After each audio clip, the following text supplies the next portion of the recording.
तर आता फ्रेंड्स, आज आपण पाहूयात आवळ्याचं लोणचं। तर छान अशी मी हे लोणचं बनवणार आहे, चटपटीत असं।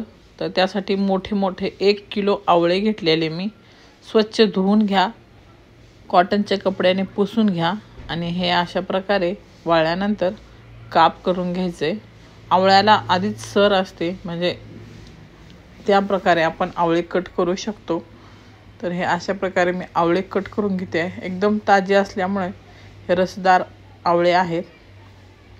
तर हे आवळे सर्व कट करून झालेत। तर एका पेपरवरती एक साधारण 1 तास 1.5 तास मी फॅनच्या खाली ठेवलेलं आणि मसाले तयार करून घेतलं। साधारण 2 चमचे मेथ्या आणि 2 चमचे जिरे हे वेगवेगळे भाजून घेतलेत मी, कारण त्याला वेगवेगळा वेळ लागतो भाजण्यासाठी म्हणून। आणि ते मिक्सरमधनं वाटून घ्यायचे। तेल टाकलेलं गरम व्हायला कढईत, आणि तोपर्यंत लसूण पण मी वाटून घेते। तर हे बघू शकता, हे अशा प्रकारे हे मी वाटून घेतलेलं आहे आणि एका मोठ्या पातेल्यात हे काढून घेते। आणि ही मोहरीची डाळ आहे, साधारण मी 250 ग्रॅम डाळ घेतलेली आणि त्यातली अर्धी डाळ मी न वाटताच टाकली आणि अर्धी मिक्सरमधनं वाटून घेतलेली। तर हे सर्व एकत्र करून घेते।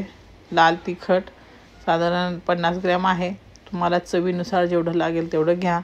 आणि हळद त्यापेक्षा कमी आहे, साधारण 2 चमचे।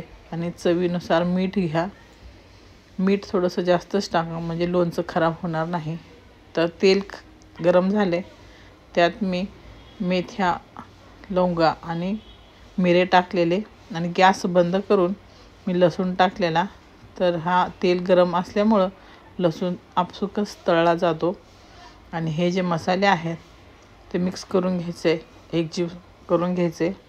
मिक्स झाल्यानंतर यात ज्या आपल्या फोडी आहेत आवळ्याच्या केलेल्या, थोड्याशा वाळलेल्या असतील त्या मिक्स करून घ्यायच्यात। सर्व फोडींना लागेल ह्याची काळजी घ्यायची। तर हे अशा प्रकारे मी मिक्स करून घेतले। तेल एकदम थंड, म्हणजे थोडंही गरम नसेल तेव्हाच टाका। जर गरम तेल असेल तर आपलं लोणचं खराब होण्याचे चान्सेस असतात।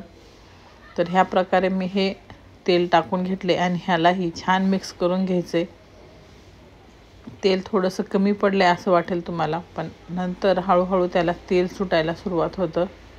हे लोणचं चवीला छान लागतं, आंब्याच्या लोणच्यापेक्षा नक्कीच पौष्टिक आहे आणि वर्षभर टिकतं। तर त्यासाठी काचेची भरणी घेतलेली मी, थोडंसं उन्हाला 10 मिनिटं ठेवा भरणीला आणि मग यात लोणचं भरा, म्हणजे लोणचं आपलं वर्षभर टिकेल।